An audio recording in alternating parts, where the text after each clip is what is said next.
আপনি বাংলাদেশের লোক নন না? কেমন করে বুঝলেন? বাংলাদেশের সব লোকই কৃষ্ণনগরের মাটির পুতুলের কথা জানে। আপনার বিশ্বাস আমার বাবা নির্দোষ, তাকে নির্দোষ বলে প্রমাণ করতে আপনি আমাকে সাহায্য করুন। হেমাঙ্গিনীর মৃত্যুতে যার সবচেয়ে বেশি লাভ হয়েছিল সেই সহদেব কোথায় ছিল হেমাঙ্গিনীর মৃত্যুকালে? কি তার অনুসন্ধান করলো? কেন কেন বিনার হরিপদ পুলিশের কাছে এক কথা বলে আদালতে গিয়ে আবার কথা বদলালো?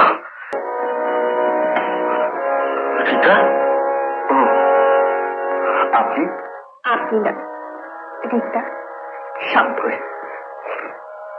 কিন্তু তুমি কেমন করে জানতে পারলে আমার মনের কথা? আমার মন দিয়ে, আমার মনের আয়নায় যে তোমার মুখ ভেসে উঠেছে। না না রীতা, এ হয় না, এ হতে পারে না। কি আমার দুঃখ, কি আমার গ্লানি। আমি জানি তোমার সব কথা। অসম্ভব। তুমি শঙ্কর চ্যাটার্জি, প্রশান্ত চ্যাটার্জির ছেলে। প্রশান্ত চ্যাটার্জির সব কথা আমি জানি। কিন্তু তুমি অসংকোচের সব কথা আমায় জিজ্ঞাসা করো।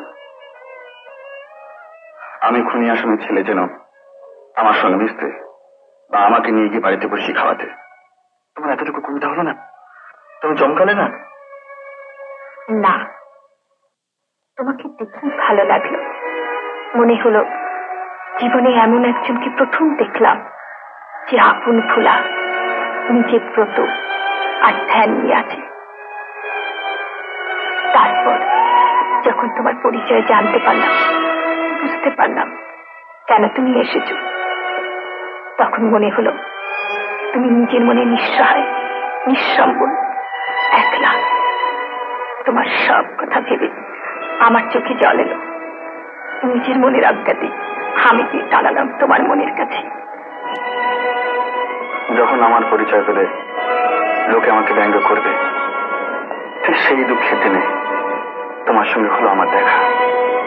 কেন জানি না, সকলের কাছে গোপন করলেও তোমার কাছে নাম গোপন করতে পারিনি। কি বলে মনে হচ্ছিল আমার জীবনের এই শূন্যতাকে ভরাতে পারে তোমারই মতো কোনো বন্ধু। বন্ধু? হ্যাঁ, যে সমবেদনা দিয়ে দেখে, অযাচিত ভাবে বিনা প্রশ্নে পাশে এসে দাঁড়ায়, সান্ত্বনা স্নেহ স্পর্শ দেয় দুঃখের দিনে, সেই তো বন্ধু।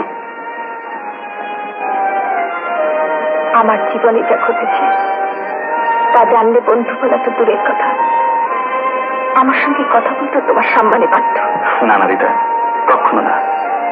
যা কিছু ঘটুক না কেন তোমার জীবনে। আর আমি যদি বলি আমি পূর্ব বাংলার এক নিগৃহীতা মেয়ে? তাও না। অনন্ত মমতা, প্রীতি আর স্নেহ রইল তোমার জন্য। যারা কারাগারে পৌঁছেছে, ফাঁসি কাটে মরেছে, তাদের প্রত্যেকের সঙ্গে তোমাদের বেদনা যোগ দিতে এসেছে দেশের স্বাধীনতা। তোমাদের বেদনা দিতে করা হয়েছিল দেশে মাতৃকার বেদিতা।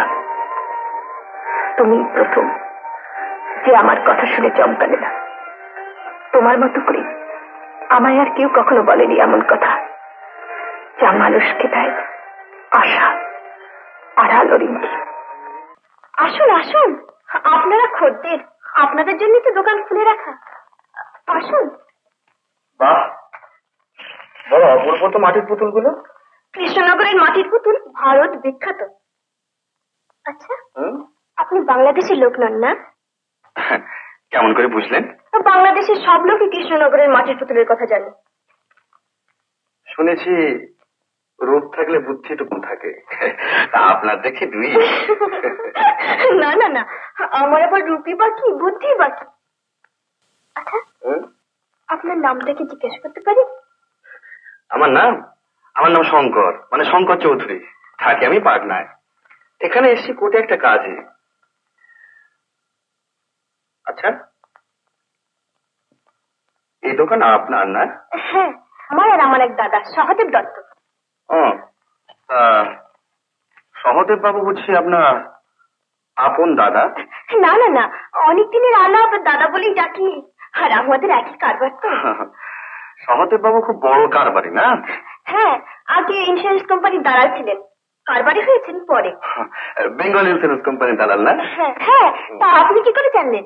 আমি ওই যে ইন্স্যুরেন্স কোম্পানির পাটনা অফিসে কাজ করি। তাই নাকি? বেশ বেশ। আচ্ছা, আপনি তো তারাপদ বাড়িতে রোজ যান, আসবেন না একদিন আমার ওখানে? আজ রাত্রে আমার সকাল সকাল ছুটি। ব্রাহ্মণ মানুষ যখন নেমন্তন্ন করছেন, আসবো। ওই সর্বনাশ, 9টা বেজে গেল। বাজলেই বা 9টা, 10টা, 11টা, 12টা, অনেক আছে। কিন্তু অনেক দেরি হলে হাকিম যে তারা করবে। চল, নমস্কার। নমস্কার। আজ রাত্রে আসবেন কিন্তু। আচ্ছা।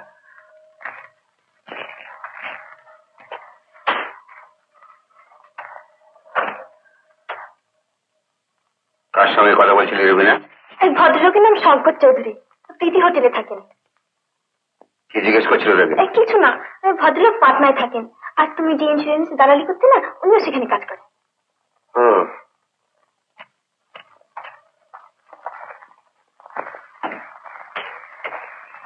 আসুন আসুন। শঙ্কর চৌধুরী নামে একটি সুন্দর মতো লম্বা 24-25 বছরের ছেলে এখানে এসে আছে। হ্যাঁ, 10-12 দিন ধরে এসেছে। কেন বলুন তো? না, অজ্ঞাত কুলসীর লোক কি মতলবে ঘুরে বোঝা শক্ত তো। দিন রাত তো বাইরে বাইরে ঘরে। শুনেছি কোর্টে কি কাজ আছে। সন্দেহের কোনো কারণ আছে? নজর রেখো, বলা যায় না তো। এই মাত্র তার একটা চিঠি এসেছে পাটনা থেকে। দেখি।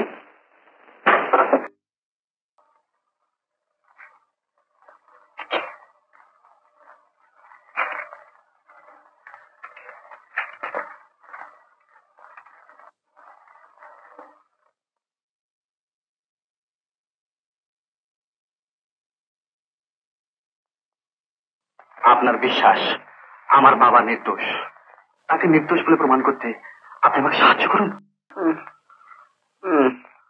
আমি জানি তোমার বাবা নির্দোষ, কিন্তু তা প্রমাণ করবার একমাত্র উপায় হলো প্রকৃত খুনিকে ধরা।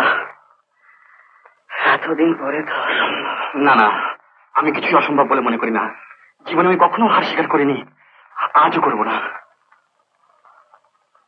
বেশ। কেন আপনি বিশ্বাস করেছিলেন আমার বাবা নির্দোষ? কেন আপনি বিশ্বাস করেছিলেন বলুন? বলছি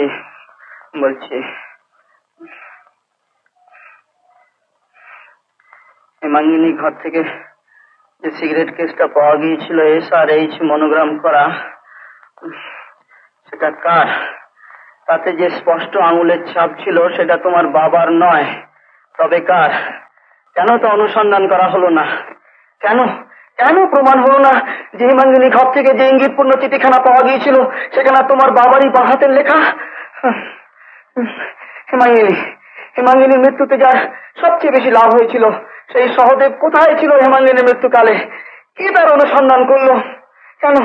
কেন বিনার হরিপদ পুলিশের কাছে এক কথা বলে আদালতে গিয়ে আবার কথা বদলালো? শঙ্কর, জানো শঙ্কর, এই বিনা সহদেবের বাড়ি চাকরি করত। ভদ্রগোছের আর হরিপদ ছিল 30 টাকা মাইনের কম্পাউন্ডার। আচ্ছা, হেমাঙ্গিনীর ঠিক মৃত্যুর পরে তাদের অবস্থা কি করে এত ভালো হয়ে গেল? এর পেছনে একটা বিরাট ষড়যন্ত্র আছে, বেশি ট্রিক আর সিক্রেট ওয়্যার পুলিং। কিন্তু কারা তারা?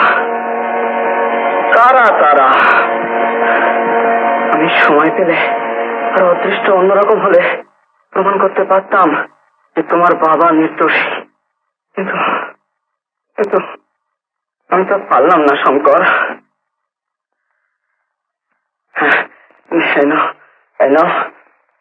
আমার অনুসন্ধানের সব কাগজপত্র আমি তোমার জন্য আনিয়ে রেখেছি। আমি অনেক দূরে গিয়েছিলাম শঙ্কর, অনেক দূরে গিয়েছিলাম।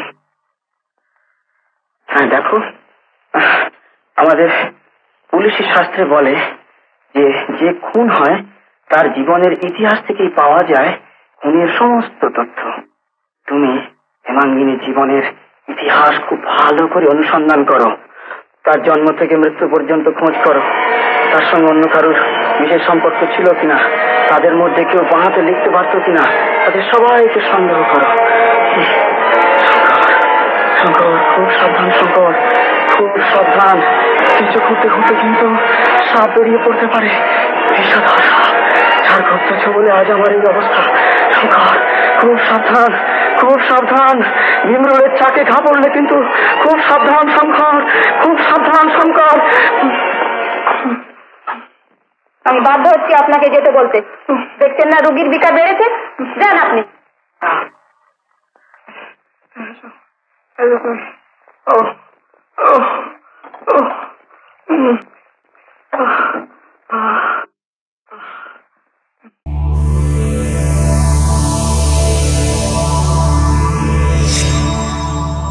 উত্তম কুমারের সেরা সিনেমা দেখতে হলে ডাউনলোড করুন ক্লিক অ্যাপ।